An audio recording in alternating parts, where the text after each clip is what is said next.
I've been on more flights than I can count, from red-eye economy halls to those painfully cramped budget trips. And let me tell you, there's an entire secret code of behavior in the skies that no airline will print on your boarding pass. These are the unwritten rules of flying. Rules that most passengers break every single day, often without even realizing it. The kind of small mistakes that can turn a flight from smooth sailing into pure chaos. Think about it. The overhead bin war, the dreaded middle seat standoff, or that one guy who decides his bare feet deserve a front row seat on your armrest. Yeah, these things happen more than you think.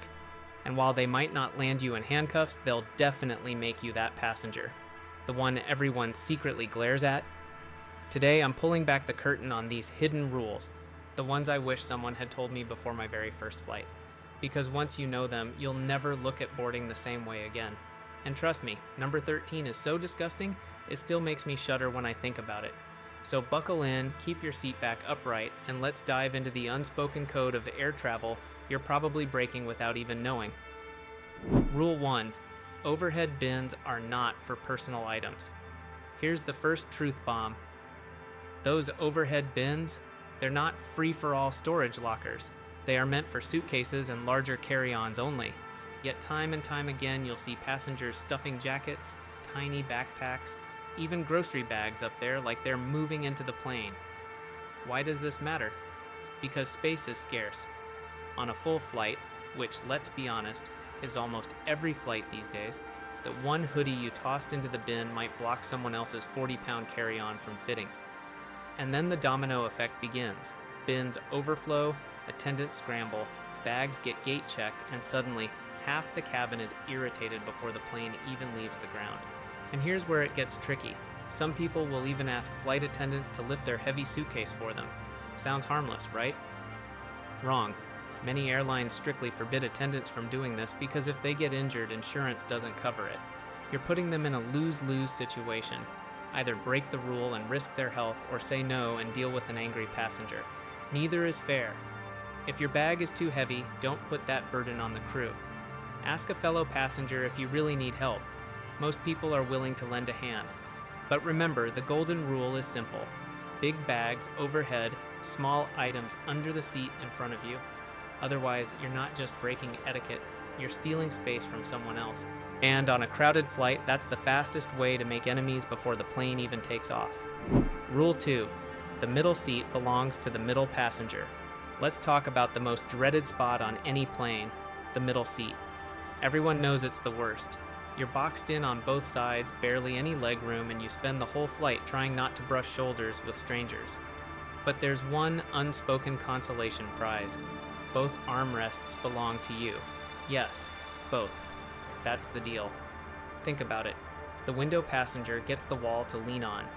The aisle passenger gets easy access to stand up, stretch, and use the restroom without climbing over anyone. The poor soul stuck in the middle, they get nothing, except the sacred right to both armrests. And yet, time after time, I see aisle or window passengers slowly creeping their elbows onto that space like it's up for negotiation. Spoiler, it's not. And here's another rule of thumb. If you don't know the person next to you, keep that armrest divider down. Don't be the stranger who tries to share an armrest with a subtle elbow duel. It's awkward, it's uncomfortable, and it makes a tough seat even worse. If you've ever been trapped in the middle seat, you know exactly how valuable those few inches of space feel. It's survival. So respect the code, middle seat equals middle armrests. Oh, and if you've ever lost that armrest battle, you'll understand why so many travelers leave comments online saying, "Middle seat down." A rallying cry for every unlucky passenger crammed between two armrest hogs. So next time you fly, honor the deal. It's one of those tiny acts of courtesy that can make the difference between misery and just tolerable. Rule 3. Keep your seatbelt visible over your blanket. Here's one that seems minor but can make or break the flow of a flight. Always keep your seatbelt fastened over your blanket or jacket, not underneath. Why? Because turbulence doesn't announce itself. The seatbelt sign can ding on mid-flight, and the attendants are trained to do a quick visual sweep. If they can't see your buckle, they'll have no choice but to wake you, even if you're already strapped in tight. Picture it. You finally managed to fall asleep in that cramped economy seat, cocooned under a blanket, earbuds in, head bobbing against the window. Then, tap, tap, tap. A flight attendant shakes you awake just to check if you're buckled because your seatbelt was buried under layers of fabric. Frustrating for you and awkward for them. And let's not forget, turbulence isn't just an inconvenience. It can hit hard enough to throw drinks, slam carts, even send unbuckled passengers airborne for a split second. So yeah, the belt matters. The fix is simple. When you sit down, click that seatbelt on and pull it over your blanket. That way, you stay cozy, the crew can see you're safe, and everyone avoids the unnecessary wake-up call. It's a small detail, but it shows respect for both your comfort and the crew's job. Trust me, the last thing you want is to be jolted awake not by turbulence, but by an annoyed attendant shaking your shoulder. Rule 4. Don't move seats without asking first. The classic rookie move, spotting a row of empty seats and sliding in like you've won the lottery. But here's the truth. Until that plane takes off and the seatbelt sign is off, those seats aren't yours to claim. Airlines often shuffle last-minute passengers, standbys, or families trying to sit together. That empty row you think is fair game? It might belong to someone boarding late. And if you jump in too soon, you create a messy situation. Flight attendants having to reseat people, arguments in the aisle, the whole cabin rolling their eyes at the chaos. The right way to do it? Wait until after takeoff. Once the plane is in the air and the seatbelt sign goes off, politely ask a flight attendant if you can move. Most of the time, they'll happily let you spread out. And when you do score that empty row, it feels like winning the jackpot, stretching out, lifting the armrests, claiming a little pocket of freedom in an otherwise cramped sky. But ignore this rule, and you risk embarrassment. Imagine standing up mid-boarding, bag in hand, ready to stake your claim, only to have someone show up with a ticket for that very seat. Everyone watches as you shuffle awkwardly back to your original spot. Not exactly a power move. So, play it smart. Don't grab before you're cleared.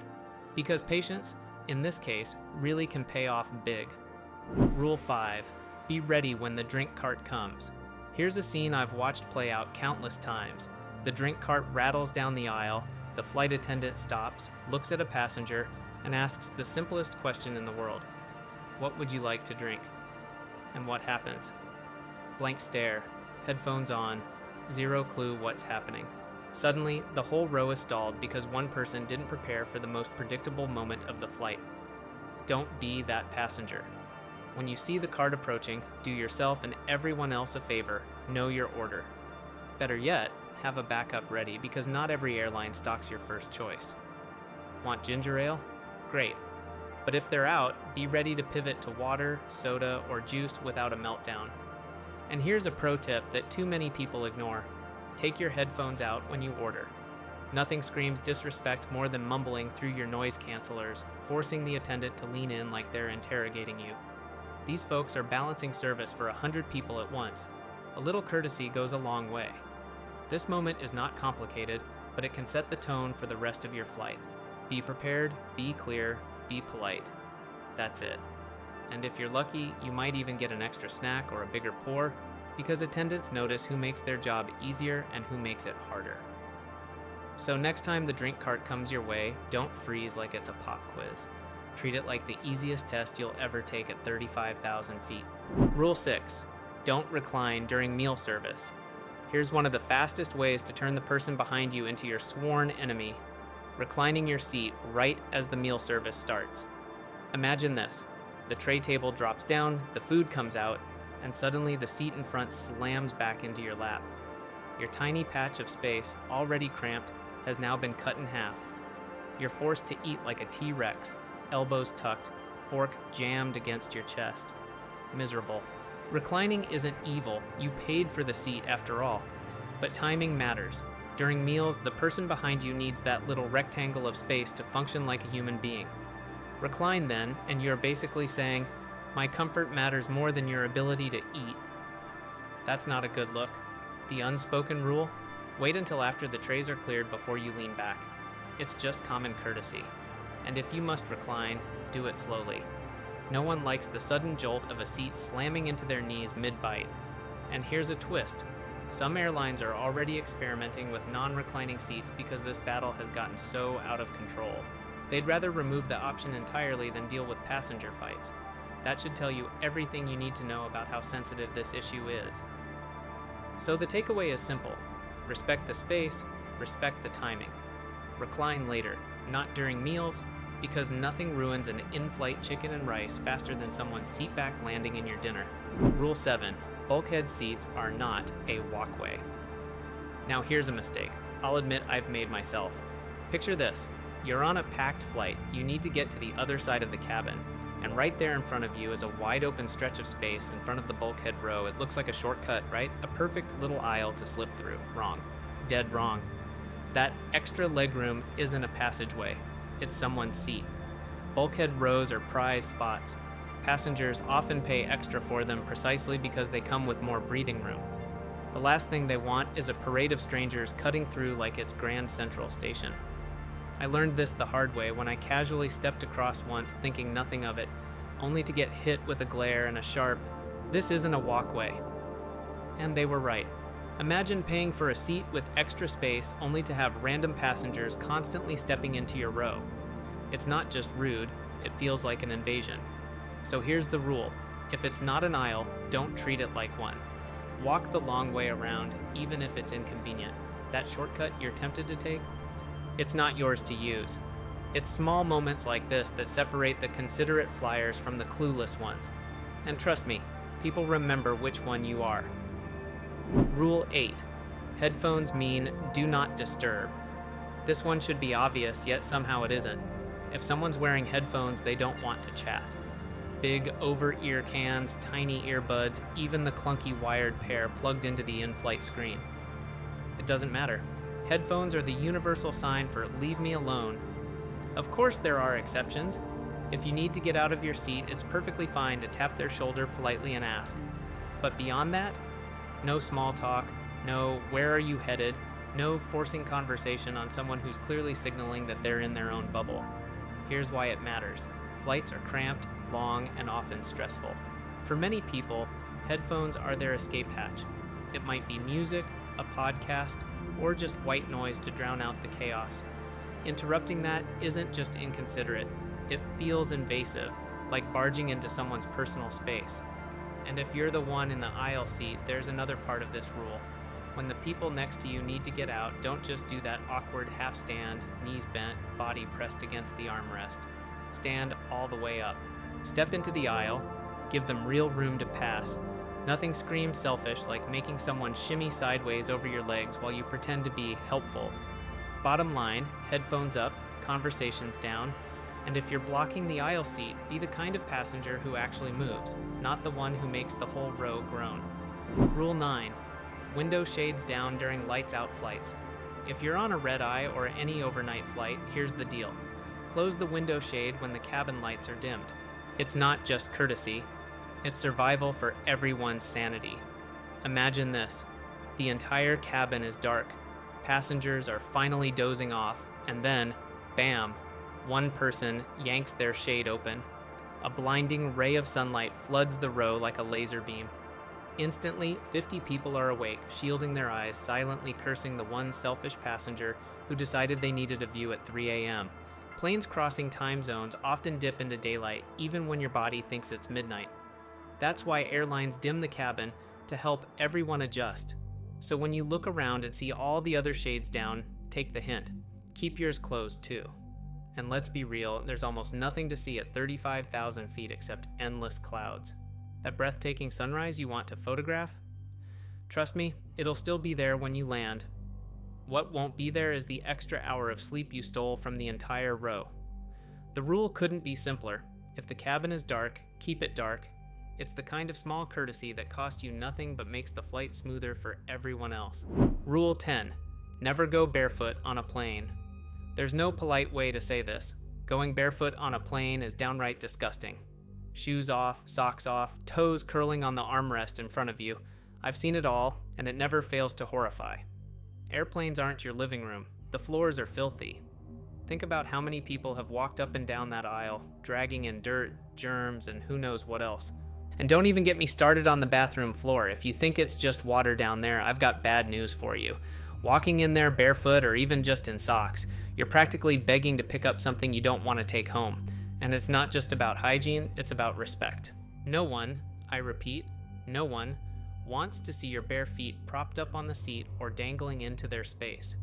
It's intrusive, it's inconsiderate, and it's the fastest way to earn death stares from your fellow passengers. Want to get comfortable? Fine. Slip off your shoes if you must, but keep your socks on and keep your feet to yourself. Better yet, pack a pair of clean travel slippers if you're on a long haul. At least that shows you care about basic decency. Because the truth is, bare feet on a plane aren't just gross, they're a public offense. Don't be that passenger, ever. Rule 11, save the gas for the bathroom. Let's be honest, airplane cabins are tight, recycled air tubes. The last thing anyone wants in that space is a mystery cloud drifting down the aisle. Yes, I'm talking about it. Don't pass gas in your seat. I read an article once that called it crop dusting, walking down the aisle while discreetly leaving a trail behind you. It's gross, it's obvious, and trust me, everyone knows what's happening. You're not sneaky. You're just making the cabin stink like a locker room at 35,000 feet. Of course, sometimes nature calls and you can't hold it. That's what the lavatory is for. Those tiny bathrooms aren't glamorous, but they're designed for these situations. Step inside, handle your business, and spare the rest of us the airborne torture. And here's the kicker. Airplane air systems recirculate, meaning that little moment doesn't just vanish, it lingers, it mixes. It becomes part of the environment for everyone until the filters do their job. Not exactly the in-flight experience people paid for. Bottom line, if you absolutely can't help it, make the bathroom your safe zone. Because the aisle, the seat, or worse, during sleep time is not the place. You might laugh about it, but your seatmates definitely won't. Rule 12, skip the heavy perfume or cologne. Picture this, you settle into your seat, buckle up, and suddenly your nose is hit with a wave of floral perfume so strong it feels like you walked into a candle factory.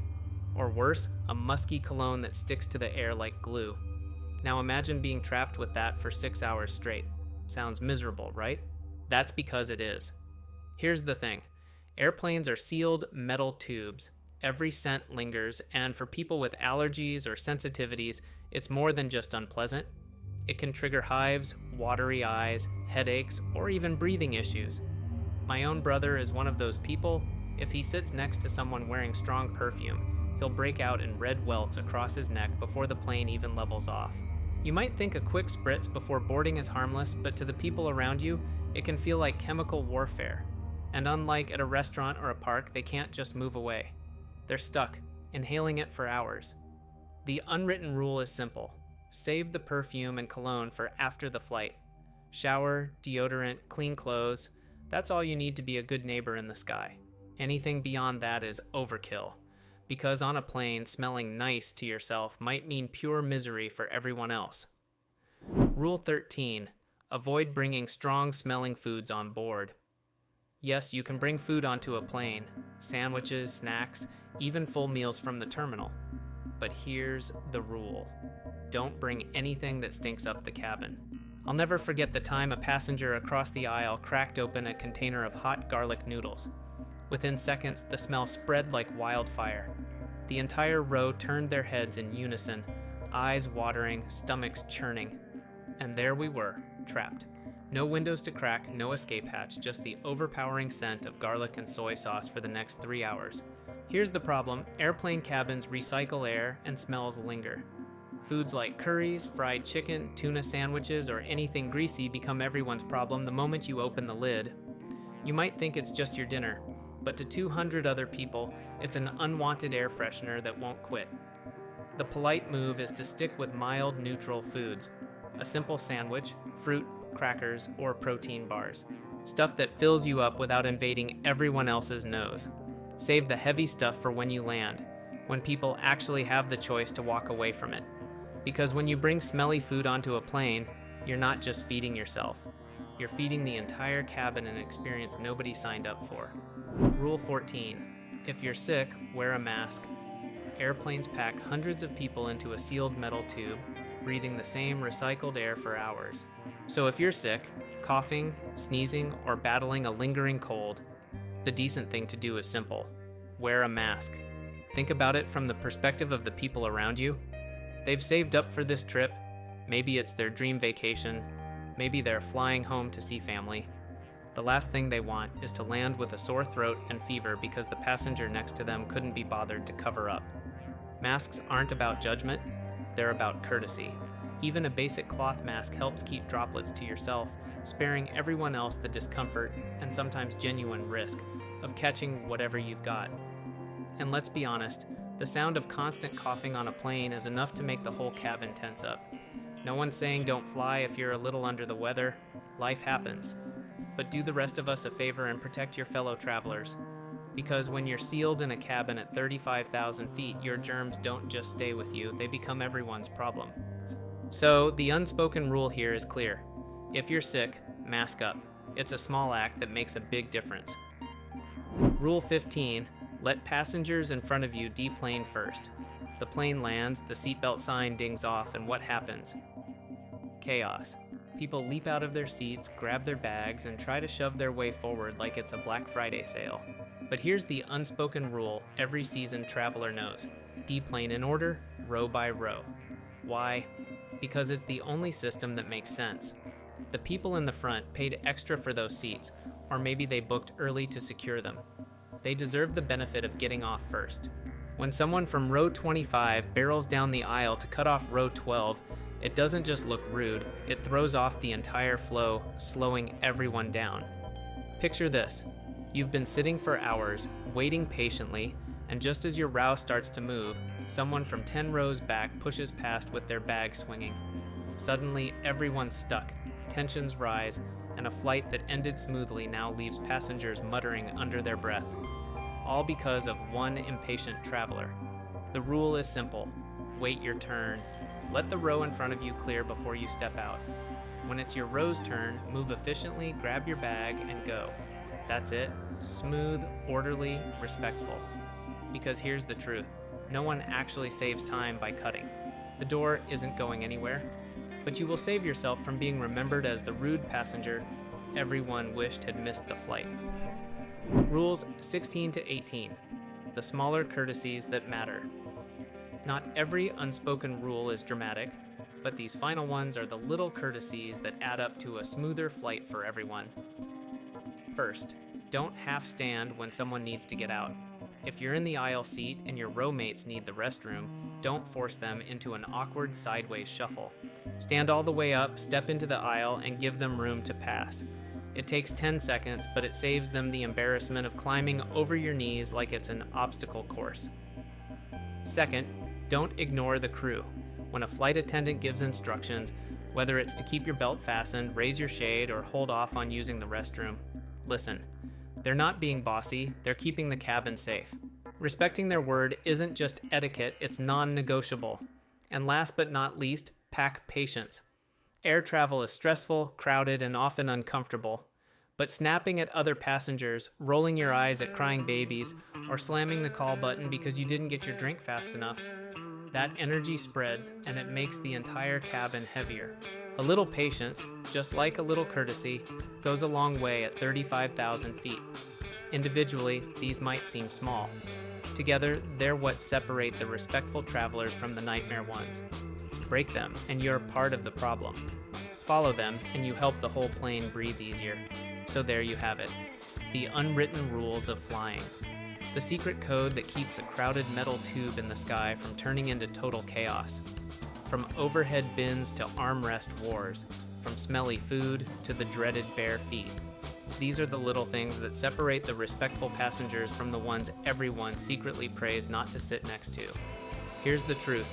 Air travel is stressful enough. We can't control delays, turbulence, or baggage fees. But what we can control is how we treat the people packed in around us. And that makes all the difference. Follow these rules and your flights get smoother. You avoid the dirty looks, the whispered complaints, the awkward confrontations. More than that, you actually make the experience better for yourself and everyone else on board. So the next time you fly, remember, don't hog the bins, give the middle seat their armrests, keep your seatbelt visible, hold off on reclining during meals, and for the love of all things decent, keep your shoes on. If you've ever broken one of these without realizing it, don't worry, we all have at some point. But now you know better. And once you know these rules, you can't unknow them. Did I miss one of your personal pet peeves? Drop it in the comments below. I'd love to hear what drives you crazy on flights. And while you're down there, hit that like button, subscribe, and stick around. I've got more insider travel hacks and flight secrets coming your way that you won't want to miss. Until then, safe travels, and may your next flight be chaos-free.